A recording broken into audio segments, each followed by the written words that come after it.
Hi again, this is Kim and this is my Crafty Chaos Emporium. If you are new to my channel, I'm just having a chat about what comes up during the week. So usually it's a bit of market prep, a bit of a yarn haul and probably a market recap. So I have a market supposedly tomorrow, so we're on market eve, but it's looking a little wet, so I don't know if that's going to go ahead. It's a new market I haven't done before. It's only one suburb across from where I normally am. It's $45 for the spot, roughly about the same time. I imagine it's a lot of the same visitors because it's not that far away, but we'll give it a shot and see how it goes. There was supposed to be a big one, the big church one that I did at Easter was meant to be happening at the end of June, but that's been cancelled. Don't know why, but they're not doing one now until November, so they'll do a Christmas market. So that's a shame because that was a really, really successful market. So not real sure about the November ones. They're awfully hot. The last Christmas market didn't go so great. Actually went pretty terrible, but is what it is. So at this point, if I stick with both of my markets, and I've got a market every 2 weeks, which is pretty much all I could handle, I think. I may do the occasional big festival, but I think a market every fortnight's not too bad at all. So happy Market Eve. Anyone else got a market on this weekend? Good luck to you. Hope you're getting good weather. We've got clouds and it's freezing cold.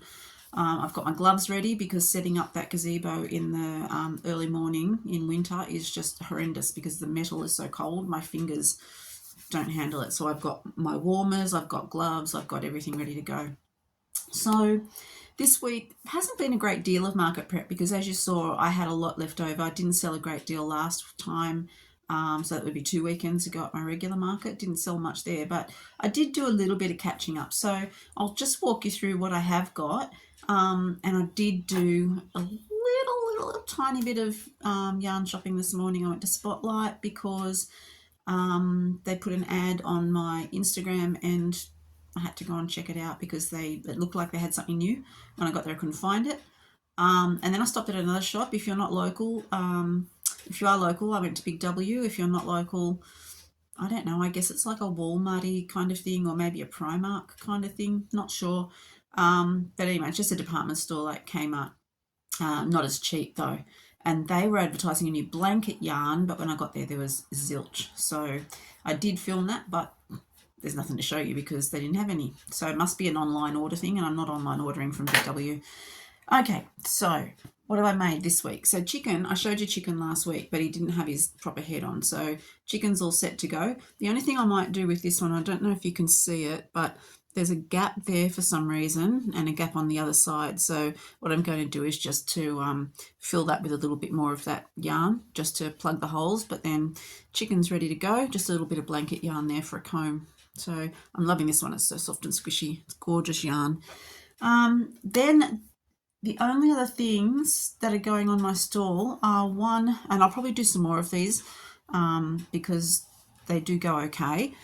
Just one little loaf cat, and that's that nice Aldi baby yarn that was out not long ago. So I just did a bit of white there and made the white go up the front there, and then the rest of it's a little white feet. Yeah, so that's actually come out quite nice and stripy. So I hope somebody likes a little raspberry mango kind of loaf cat. And then ice creams. I stocked up on ice cream. So that same yarn, this is what it looks like if you make it into an ice cream. And because I didn't count properly when I did that, that one turned out massive. The actual pattern is probably more like this size.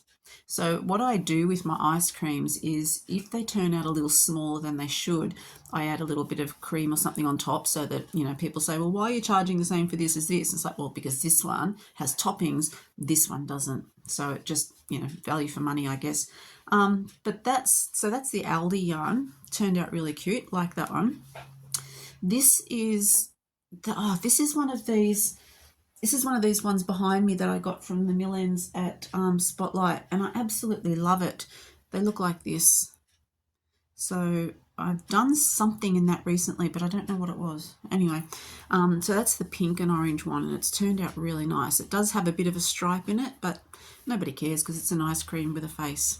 And then I just used a little bit of the orange part of it just to put a little, whatever that fruit is, on top. And then I think I showed you that one. I'm pretty sure I did because I just put it down in the wrong place. Another one with that same yarn, that's actually with this one. So that comes out, you can see the striping there, the dark green, the light green, the white. Turns out really quite nice. And then I just used a bit from a pink and put that on the top to make a little cherry. And that was all of, no, it wasn't, I lie, it's right here in front of me. Chocolate teddy ice cream. I love these ones. So it's exactly the same. If you want to have a go at making a chocolate teddy ice cream, exactly the same. You just make like a half circle on top. Make sure that you reduce that last row, so 2 single crochet and a decrease to go around there, and then here to make this little, I don't know, it's like a muffin top, isn't it? To make that little bit, then I just do a single crochet, 2 single crochets, a single crochet, 2 single crochets around. I don't want it too ruffly. So yeah, just change up your color. So if you did white with these, you could make a little polar bear, or if you did gray, I guess you could make a koala, or a cat, or anything at all. So that one actually goes quite well. I've sold a couple of those because it's kind of like it's like a little teddy, but little hands, it's easier to hold that, I think. Anyway, quite cute. So that was all actually that I made in the way of toys. I did, and this was really good. So the handbags that I made, the shell bags, they all sold, all 2. I sold 2 of those. So I made this one, and I just finished this morning, and I started it last night, and this one turned out really good. So it's a mill end. I've got no idea what the yarn was. This one holds its shape quite well, although it does collapse flat, so for storage you don't have to worry. And it was quite, well, it wasn't a stretchy yarn, but it actually has a lot of stretch in it when it's worked up like this. So yeah, there's that little shell. On this one I did a little bit of an edging around the opening just to finish it off a bit, and then the same hardware, the hardware I use, and I think I've showed you this before too, but these little clips here, yeah, so the person who buys it can adjust them if they don't want the hook, the handle in that position. So that one worked up really quickly. Unfortunately, I've only got 1 ball of it left, so it took about 1.5, nearly 2. So I'm not going to get another whole bag out of that. So what I'm thinking is I'm going to use that combined with some of the t-shirt yarn that I got. That was just not enough to do a bag on its own. So I thought the way that this pattern works up is in pairs of rows. So there's like 16 pairs of rows around the main body. So I thought I might use this for the bigger part. What am I thinking?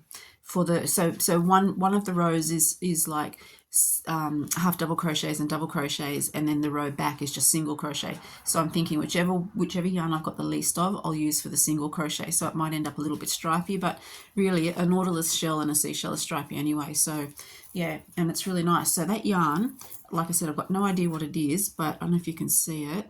It's smooth like a ribbon. It's not flat. Oh, or is it? Glasses might help. Is it flat?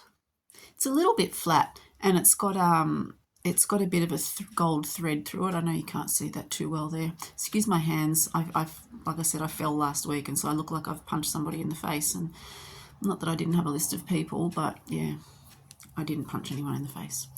The ground punched me in the face. I got bruising all down there. But anyway, and for those people that suggested the doctor, I did talk to the doctor this morning. So anyway, back to this. It doesn't stretch. It feels like ribbon or like a shiny cord, and it's got a gold through it. It does not feel like steel wool to work with. Not like that other white one did, which I've actually just got on the hook right now. I'm doing a white one. So yeah, that was a really good find. So I did actually go to a different link spotlight this morning and try and find that in the mill ends, but no luck. So then on to what I did get in the mill ends was this beautiful mystical. I'm pretty sure. No idea what the colour's called, but to me it screams marmalade cat. So this is a marmalade cat pre-crochet.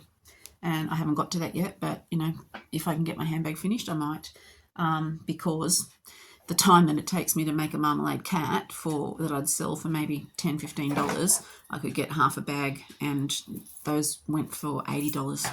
I haven't decided yet whether to make them more than 80, Anyway, if you've got any thoughts on the pricing of these, because they are like $280 on Etsy, I have sold 2 for $80, and they were quite happy to pay $80. One of them especially because she knew how much they were on Etsy. So anyway, let me know what you think they're worth. That is reasonable, given that I live in the cheap seats. So yeah, Spotlight this morning. I got the Marmalade Burnout Mystical, and then another hank of this variegated, which I just love it. I don't know where you would buy it except for the Millens, but this one is, so it's white and green, but it doesn't have any other colour in it. Just the, what do you call it, that sort of turquoisey aqua colour, and then a bit more of a lime green, and then it's all got the blue fleck through it. So I really love these. They're really easy to unwind. I just put them over the back of a chair, and then I just go round into a ball. And then they work up great. They don't shed. I don't know how they wear. I was thinking, because I've got so many of them, you can see the pile behind me, and that's not all of them. They're just the ones that I put there to look fancy. I was actually thinking of making some little baby hats, but like beanies, but I don't know how it would wear. It is Market Eve, so I've got some things to do. I've got a few last minute little things that I want to make just in case, and then I'm holding out as late as I can to go and pack the car, because I don't want to have to pack the car tonight and then unpack it tomorrow morning if it rains. I want to actually get a few more things organised, so I've done a few things to make my setup a little bit quicker, so I'm hoping that I'll be able to show you that tomorrow.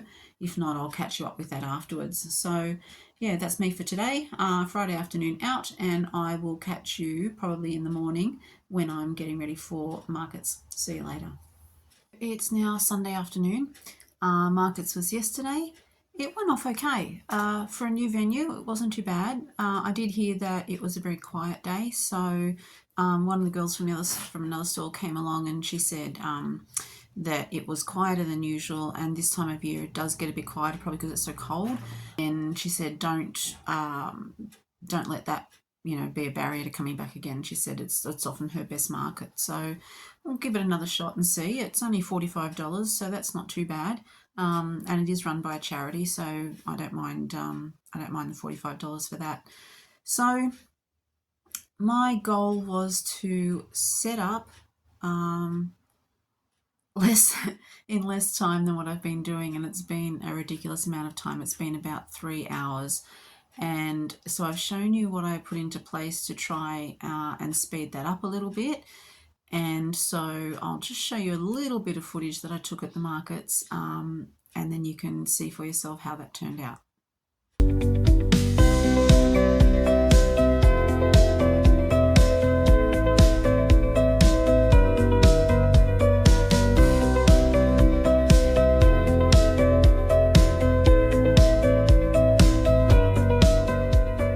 It's freezing. It is absolutely freezing, but I did it. I set up in under 2 hours. Anyway, my stall behind me. I've got separate video, but there were people talking, and I felt a little bit weird about recording. I still feel a little bit weird about recording, so anyway, there's my stall. Under 2 hours. 90 minutes to go, and it's not bad. It's not great, but it's not bad. I have actually sold out of loaf cats, my little tiny ones, so they've just gone absolutely bananas today.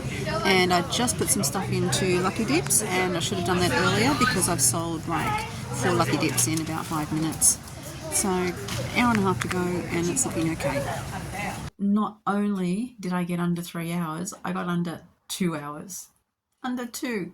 So that's a big win. I had to be there at 7, but when I got there at 7, the organisers hadn't marked out the grounds yet, and they weren't set up, so we sort of had to wait for them to go around and put chalk lines and paint lines in so everybody knew where their spot was, and then before we could actually go up and ask them where we were. So by the time that happened, I would say it's well after 7, so heading towards 7:15ish, I think. I don't know. I didn't check with the time, so it would have been around, say, 7:15ish. And then by the time I unloaded the car, moved the car, got back to the stall, probably close to 7:40ish, and then just got to it. And next time I actually stopped and looked at the time, it was 9:20. Not only is that less than my 3, but that is actually under 2 hours. So that was really good. That was really good. And I mean, obviously, there were things to fiddle with during the day, and I was rearranging things just to see how it worked out because it was a very different layout to what I normally have because I've got those new shelves. I also used my grid hangers in a different way.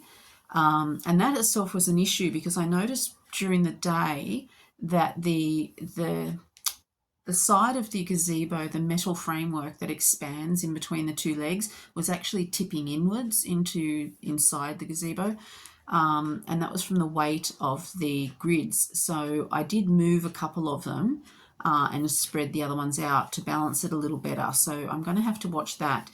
One thing that I did do to save time is I usually use these big 3 meter tent poles, and I hang them between the legs of the gazebo, and then I put hooks on that to hang my grids on. And I think that might distribute the weight a little better than the grids hanging directly on it. So I might have to just sort of suck that up and put those in. But I was definitely under 2 hours, so, putting a couple of tent poles up won't kill me. I'm sort of tossing around the idea now of getting another 6-foot table, just because I had so many comments on the those expanding shoe racks that I showed you. There's a lot of people like those, and the organisers actually came by and said how great everything looked. So, I was a bit worried about sort of losing, the aesthetics of my stall, but yeah, I got really good feedback on it. So I was thinking another table and maybe a couple more of those, and then I won't need the grid walls, and then I can have it set up in that sort of U shape that I kind of want, kind of don't. In summer people do like coming inside to get out of the sun, and in winter they like sort of coming in, getting out of the cold and the dampness. So, there's a bit of an upside to having the stall draw people in.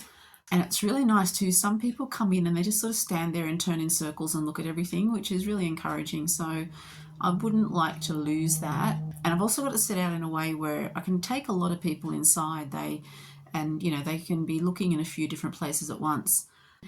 And I found, if you get a couple of people sort of clustered around one area, it draws more people in. So if you're doing markets with a friend, make sure that or even if you're not doing markets with a friend, make sure you get some family or some friends to come down and just be like fake shoppers, because there is a psychology behind this thing, and if people see a group of people looking at something, they're just sort of going to wander over and unobtrusively have a little sticky beak as well. So if you can get people to sort of come and linger around your stall and look at your things, you're more likely to get some genuine customers in there. I had started doing a sneaky pack up about an hour before actual pack up time because it was really, really, really slow. But I don't know what it is, but every single market, as soon as I start packing up, you always get someone come along and you need to pull things out of the bag, or they start digging through the bags looking for things. And this was no different. I'd packed up my pictuses, which is the cactus with the hat and the pot. I thought nobody had really looked at those during the day, so I thought, great, I'll pack those up. And then this girl and her mum, young woman and her mum came in, and they were looking everywhere, and then they just said, are all the cactuses gone? And so I whipped that back out, and as they were digging, and they spent forever digging through dressing up this cactus, they tried every combination of hat and pot.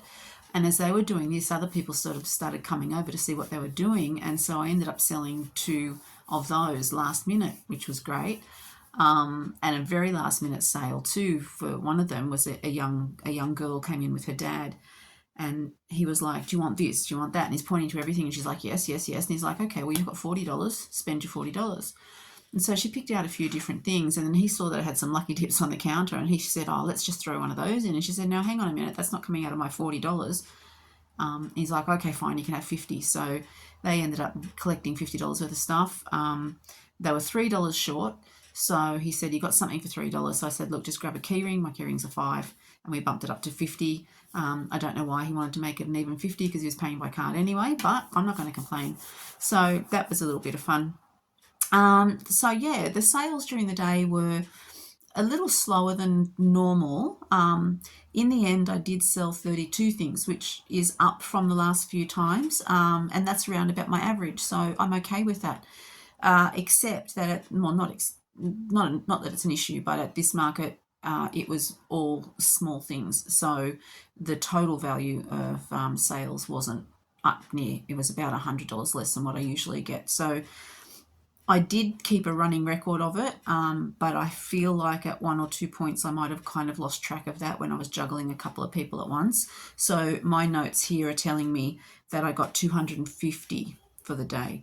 And there was a lot of cash in that too, so I can't really go by my square statement that just came.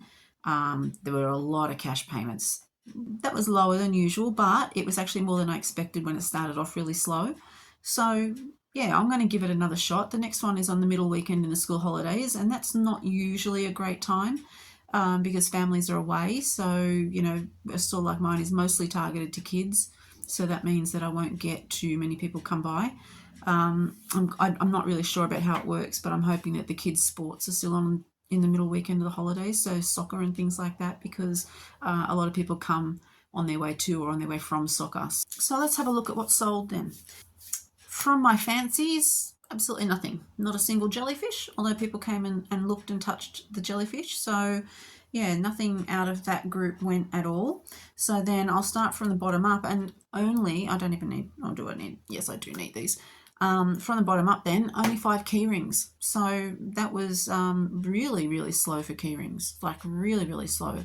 So it's funny because this is only a market that, like I said, it's the next train station down from my other market. So I don't know why there's such a big difference in the things that sold, but yeah, key rings usually go really well. And this time only 5 key rings, and they were mostly octopus and frogs. So lucky I made some frogs. I won't top up any of those for next time though, because I've got plenty left.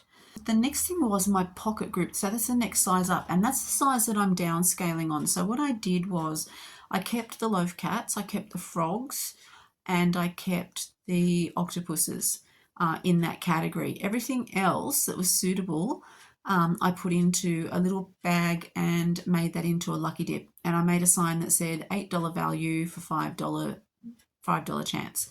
And I didn't actually put them out to start with because it just didn't feel like the right day for it. But getting towards the end, I thought, oh, okay, I might as well just put them in the bags and see how they go.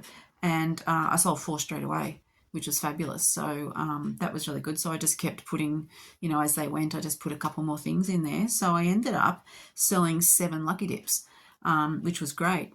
So taking those 7 away, plus I took in about another, I'd say maybe 8 to 10 I took into school the other day and left them on the counter for the teachers, and they all went. So that's reduced that down. But then the other really good thing, and this has never happened before, is that I sold out of my mini loaf cats in the pocket category. So that's the little hand size, the kitties. I've never sold so many. I'm just looking at my list, 1, 2, 3, 4, 5, 6 of those. So 6 loaf cats, little ones. That was great. People just absolutely loved them, and it was surprising that it was actually mainly boys around 10 years old that were buying things. And I had one little guy, he was so heartbroken. He must have been earlier in the day and I hadn't noticed, but I did have this super duper, I don't think I've got the colour anywhere here, super bright orange loaf cat that I'd put some black stripes on so it looked like a tiger. And quite a lot of the boys were looking at that one. And it went to a little fella, and then later in the day this mum and this little boy came in, and they came up to me, and the little boy just looked so sad, and she said, "Is the tiger gone?" And I said, "Yeah, it just went about 5 minutes ago." And this little boy was like, "Oh." And she said, "Never mind, maybe next time." And I said, "Well, look, I'll make one especially, I'll keep it aside, come back if you come back next time, I'll hang on to it for you." So he just looked so heartbroken, the poor little guy, and I didn't actually have any other tigers that I could offer him. I did have a big lion, but the cat was $8, the lion was $30, and Mum wasn't going there. So yeah, poor little guy was a bit smashed, but anyway. Sold my gecko. I've only ever made one of those, so I'll definitely make some more because that one got a lot of attention. But I might make it a bit bigger so that I can put it into the pocket, into the smalls, because I don't want to keep anything else in that pocket size. I just want to start at my small category. So then the small category, which is my $12 ones, 2 blue axolotls. There was word of mouth. I did hear a couple of people saying, "Oh, that's the axolotls that person had." So yeah, they were coming back for things that they'd seen or heard, which is really good. And it's great that kids don't take bags. So when kids buy something, they generally just carry it around, hugging it and squeezing it and doing whatever. And then other people can see it and say, "Well, where'd you get that?" So yeah, that's really good. maybe don't give the kids bags. I did sell a leggy frog, which was a dark blue, dark blue, pale blue striped one. And for some reason, it's just recalled that I had a dream about that particular leggy frog escaping and climbing up the side of a building. Anyway, I sold a yellow duck, which was kind of like a prototype of a pattern that I was working on. It's a tall, skinny, yellow, fluffy duck, and little baby came in and loved that one, and she just took it off the shelf and ran off with it. And the parents said, okay, well, I guess I'm paying for that one. So that was nice, because a lot of them will just chase after the kid and bring it back and dump it on the table. So that was really good. Out of my medium size, which is my $16 range, I sold a lavender coloured loaf cat. So they're about so big. The teddy bear ice cream that I showed you. So yeah, purple loaf, teddy bear ice cream, and that duck. Then out of my chonks, which was my $20 ones, that velvet chicken that I only just put the red comb on, that beautiful super soft chicken, that went straight away. That was gone. That was my first sale.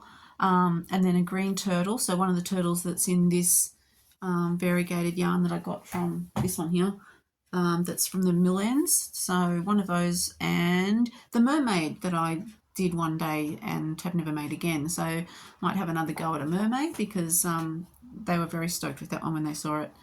So that was my 3 chunks. I sold 2 pictuses, which is my pickle / cactus that you can buy a hat and a pot for. If you're looking for engagement at your stall, then I would suggest that you try something interactive like that, because people really do get a kick out of it, which is why I've sort of done these nuggets, and I haven't got enough of those for markets at the moment, so I've got to catch up on them. But yeah, that's like buy the nugget, choose the sauce. So yeah, the interactive things definitely work. What else did I sell? Only one of my slinky worms, and they usually go really well, and only sold one of those. But oh my goodness, kids just come along, and I get it. They're dangly and then they're a novelty, but it's a freaking shop, really.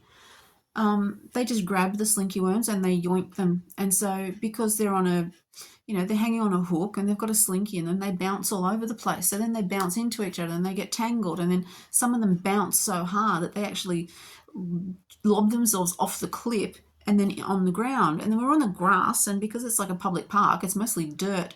So these things are just falling in the dirt all day, and kids are just like, oopsie. And the mum's like, don't touch it. Please watch your kids. Anyway, they come along and they if they want to pull one, I get it. Just give it a little tug, see what it does. But they go yank, yank, yank like they're milking a bloody cow.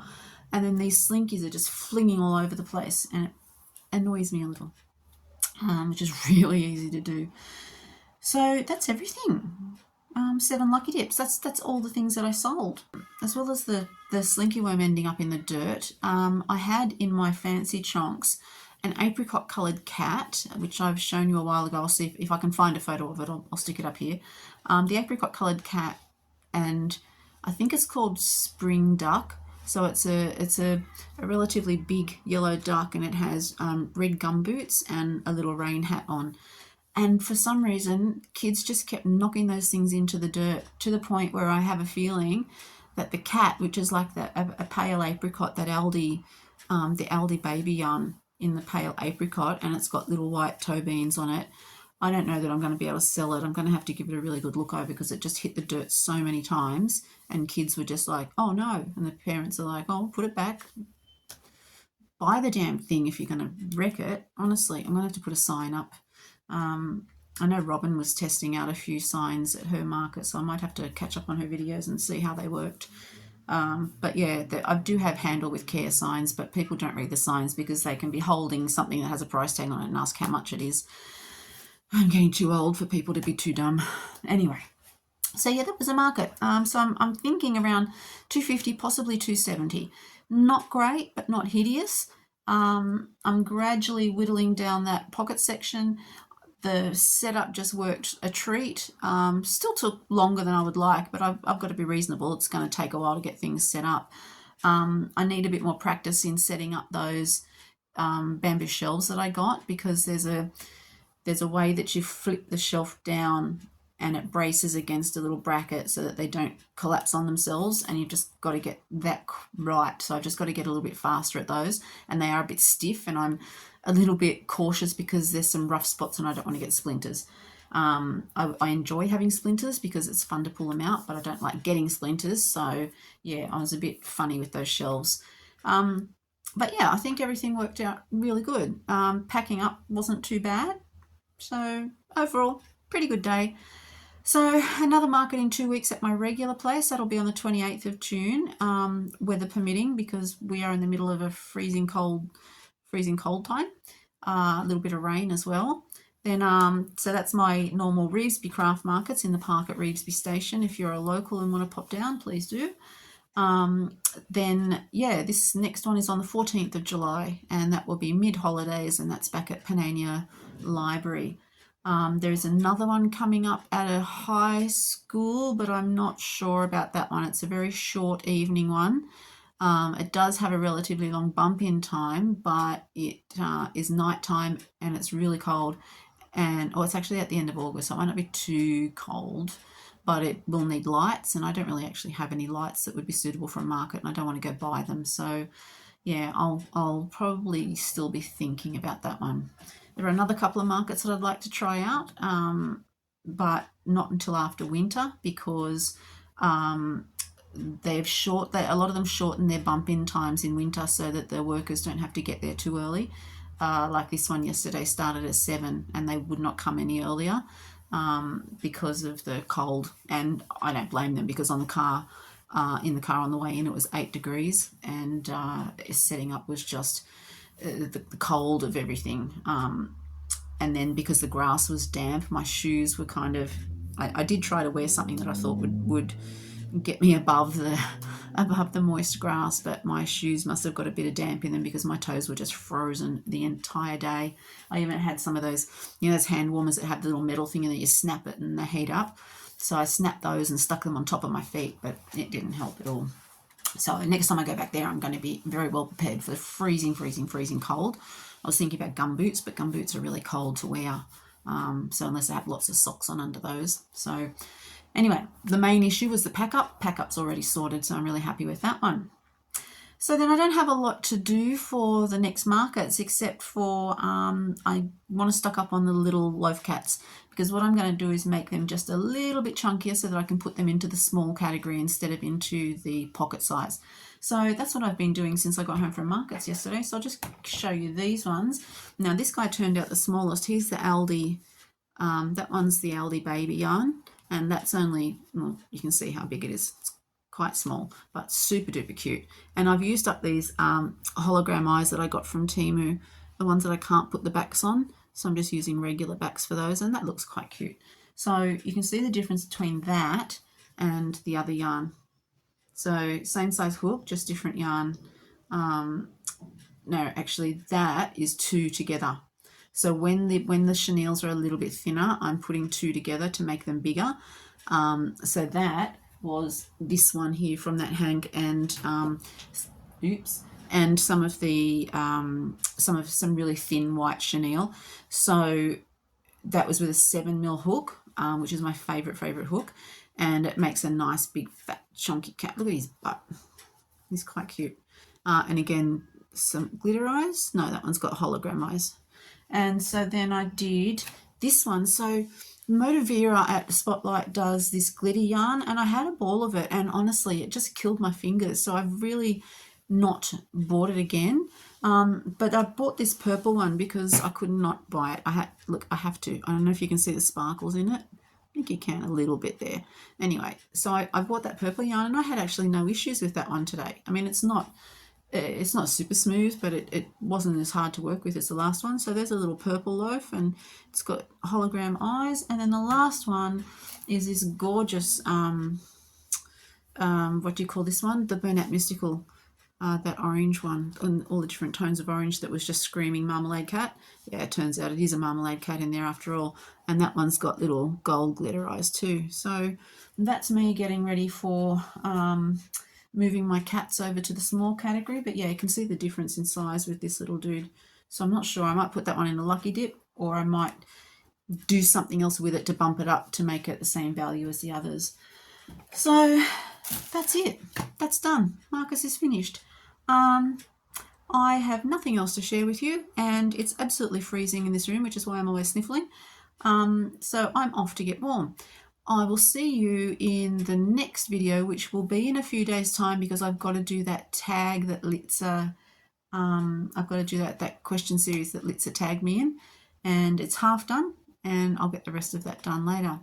So thank you for coming along. Thank you for all your great ideas for helping to get my setup going quicker.